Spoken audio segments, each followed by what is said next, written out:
The first three, the first three lines, these three,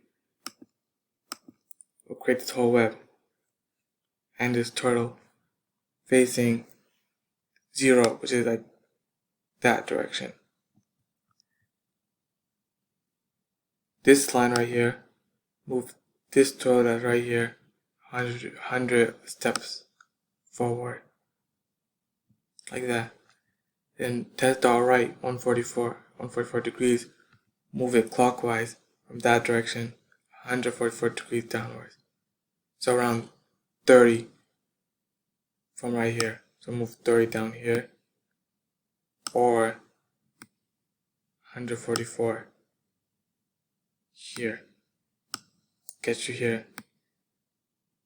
Once you get there, it will be right here, facing that direction with this line. So the next line after that, move that turtle 100 degrees down. Get here, facing this direction.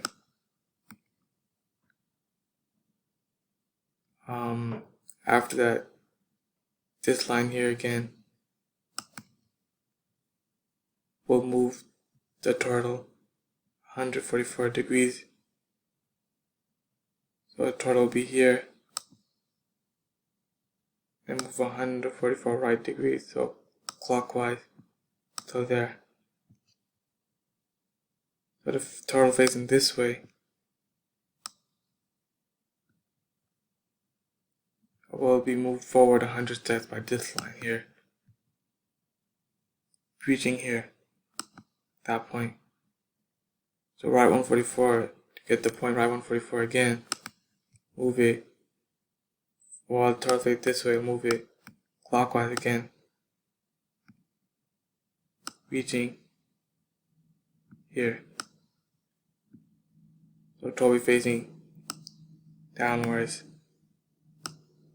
towards the right bottom of the screen. And this line right here, move that turtle facing that direction 100 steps downwards, getting to this point. When the turtle reaches that point, this right 144 degrees, since it's a regular star, I don't need to really change the angle like that. We're moving it clockwise, while facing downward this place, so clockwise. One right 144 here, and the final step forward 100. We'll just make it go back to where it started from at this point, create the star. Right now I'm realizing I could have used the four, like a loop. I could have used a loop to create this. I did not know that first. That's it. I'm done.